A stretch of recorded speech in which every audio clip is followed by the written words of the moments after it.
सहयोगी अजय लाल जुड़ रहे हैं। अजय, एक बात समझ में नहीं आती, अगर पहले हम रिम्स की बात कर ले, फिर हम एसएनएमएमसीएच की भी बात करेंगे। रिम्स सूबे का वो अस्पताल है जहां सिर्फ झारखंड से ही नहीं, दूर बाहर के राज्यों से भी आते हैं मरीज अपना इलाज कराने। एक भरोसा है कि यहाँ पर बेहतर इलाज मिल पाएगा, वो भी किफायती, ज्यादा पैसे नहीं खर्च करने पड़ेंगे, ज्यादा दौड़ भाग नहीं करनी पड़ेगी, आराम से अच्छा इलाज हो पाएगा। लेकिन जो तस्वीरें आई, देखिए, डॉक्टर्स ने पहले डेथ सर्टिफिकेट थमा दिया, ये कहा कि वो मर चुका है पेशेंट, लेकिन बाद में ये उन्हीं डॉक्टर्स ने ये भी कहा कि मरीज जिंदा है। ये किस तरह की तस्वीरें, ये कैसी व्यवस्था है, और ये कुव्यवस्था मरीजों के परिजनों को भारी पड़ रही है।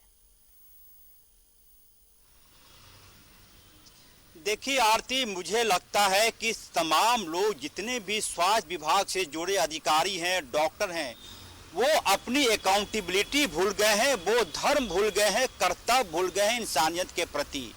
जब एक कोई व्यक्ति डॉक्टर बनता है, वो शपथ लेता है कि वो इंसानियत की मदद करेगा। लेकिन मुझे लगता है कि जो चीज़ें होती हैं, जो जिस प्रकार की तस्वीरें सामने आती हैं, जो मीडिया रिपोर्ट लगातार आती है, मैं सिर्फ यही कह पा रहा हूं कि ये अपनी अकाउंटेबिलिटी भूल गए हैं, कर्तव्य भूल गए हैं। अन्यथा कोई इसकी जरूरत नहीं कि जिस प्रकार से चीजें सामने आ रही है, आप कल्पना कीजिए उस परिवार पर क्या गुजरी होगी जिस परिवार को डॉक्टर ने कहा कि ही इज नॉट मोर, वो अब नहीं रहे, और उसके थोड़ी देर बाद हाहाकार मच गया होगा पूरे परिवार में। और उसके कुछ देर बाद उसी डॉक्टर के द्वारा ये कहा जाता है कि सांसें चल रही हैं, और फिर चीजें जो सामने आई वो बहुत दुर्भाग्यपूर्ण है। देखिए, तमाम चीजों के लिए एक पूरी तरह से हायरार्की मेंटेन है, प्रोटोकॉल मेंटेन है। कोई आप ये कल्पना नहीं कर सकती कि तमाम जगहों पर मुख्यमंत्री हेमंत सोरेन मौजूद हों, तमाम जगहों पर स्वास्थ्य मंत्री बन्ना गुप्ता मौजूद हों। ये उनके लिए संभव नहीं है। संभव ऐसे लोगों के लिए है जिनकी जिम्मेदारी होती है कि आपका ये काम है, और वहीं पर लैक्सिटी हो जा रही है। जाहिर सी बात है, ये तमाम चीज़ें मुझे लगता है कि जिस पेशे में डॉक्टर हैं, उन्हें डंडे का भी भय नहीं दिखाया जा सकता। उनके पीछे कोई चाबुक वाला लगा दिया जाए, यह भी कतई संभव नहीं है। मैं बार बार कह रहा हूँ कि उन्हें अपना, देखिए, वो तो हमने भगवान को नहीं देखा, धरती के भगवान के तौर पर डॉक्टर्स जाने जाते हैं, और अगर डॉक्टर्स के ऐसे कारनामे सामने आए तो आपका तो भरोसा भगवान से उठ जाएगा। आप एसएनएमएमसीएच की तस्वीर ले लीजिए, कैसी व्यवस्था वहां पर कि चूहा कुतर कर खा जा रहा है बॉडी को, और किसी को भनक तक नहीं लग नहीं रही, किसी को पता तक नहीं चल रहा है। तो भाई, ये व्यवस्थाएं कैसी हैं? जो टैक्स वसूले जाते हैं, इतना खर्च किया जाता है, करोड़ों नहीं अरबों खपाए जाते हैं इस व्यवस्था को लेकर, इस सुविधाओं के नाम पर, लेकिन मरीज के परिजनों को, पब्लिक को क्या मिल रहा है? ऐसी तस्वीरें। बिल्कुल आरती, देखिए, पिछले 2 दिनों से राज्य के मुख्य सचिव ऐसे तमाम विभागों की समीक्षा कर रहे हैं कि किस विभाग में कितना पैसा खर्च हुआ। मुझे लगता है कि स्वास्थ्य विभाग के पास जो बजट आया था, ये बहुत बड़ी राशि का विभाग वाला बजट है। स्वास्थ्य शिक्षा के बाद सबसे बड़ा यदि कोई बजट है, 11,665 करोड़ अकेले शिक्षा विभाग का बजट है, और उसी से मिलता जुलता आंकड़ा, पूरी फिगर मुझे याद नहीं है, लेकिन स्वास्थ्य विभाग का भी है। मैं बार बार कह रहा हूं कि डंडे के बल पर डॉक्टरों को नहीं हाँका जा सकता। उन्हें अपने दिल की बात सुननी होगी। पैसे के पीछे भागने की जो परंपरा है, उसे त्यागना होगा। ये उन्हें सोचना होगा कि इस धरती के बाद एक और कोई ऐसा संसार है जहां उन्हें जवाब देना होगा कि आपको जिस काम के लिए लगाया गया था, जो आपका कर्तव्य था, उस कर्तव्य पर आप कहां तक खड़े उतरे। मैं बार बार कह रहा हूं, डॉक्टरी का पेशा, शिक्षक का पेशा, सचिवालय कर्मी डॉक्टर नहीं है।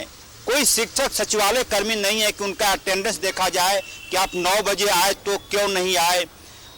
तो मैं कह रहा हूं कि इन्हें अपने कर्तव्य बोध को याद दिलाना होगा कि कैसे इनको उनका कर्तव्य बोध याद दिलाया जाए, ताकि ये लगे कि वो इंसानियत की सेवा में है। मैं अभी डोरंडा के अस्पताल के पास मौजूद हूं, यहाँ भी वही स्थिति है। 9 बजे से डॉक्टरों को आना था, अब तक कोई डॉक्टर नहीं आए।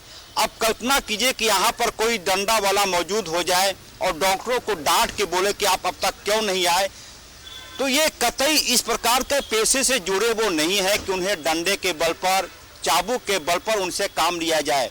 मैं बार बार कह रहा हूं कि तमाम जगहों पर मुख्यमंत्री चीजों को नहीं देख सकते। सूबे के स्वास्थ्य मंत्री बन्ना गुप्ता व्यवस्था बना सकते हैं, बड़े फैसले ले सकते हैं। ये कह देना कि वो रिम्स में मौजूद हो बन्ना गुप्ता सुबह 9 से लेकर शाम 5 बजे तक, फिर किसी अन्य अस्पताल में जाए, मैं बार बार कह रहा हूं कि डॉक्टरों को अपनी जिम्मेदारी समझनी होगी, वह भी तब जब उनके अकाउंट में 30 तारीख को सरकार पैसा भेज देती है, सैलरी भेज देती है, कई प्रकार की सुविधाएं उन्हें मिल गई है। जाहिर सी बात है, पैसों के पीछे भागने का परिणाम ये हो रहा है कि डॉक्टर अपनी जिम्मेदारी भूल जाते हैं। और यहाँ तक कई ऐसे डॉक्टर हैं जी। जो रिम्स की कुव्यवस्था का शायद उन्होंने सुपारी ले रखा है, शायद इसलिए कि लोग रिम्स की कुव्यवस्था से डरें और निजी हॉस्पिटलों में जाएं, उनके बदले उन्हें एवज में पैसे मिलते हैं। इस बात की जानकारी न्यूज़ 11 के पास है कि कैसे रिम्स की कई ऐसे महंगे मशीन होते हैं जिन्हें जानबूझकर खराब कर दिया जाता है।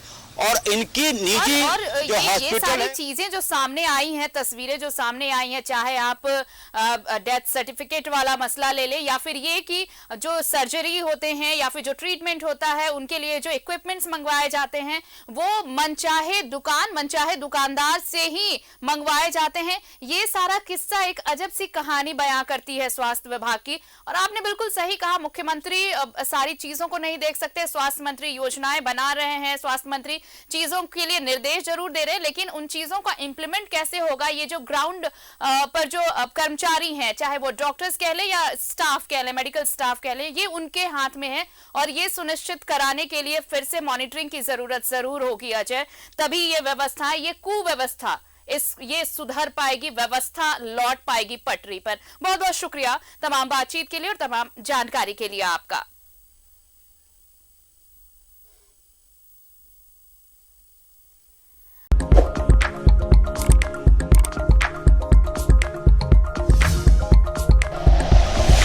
Like and share videos, subscribe करें हमारा चैनल और प्रेस करें बेल आइकॉन। न्यूज़ 11 भारत, सच है तो दिखेगा।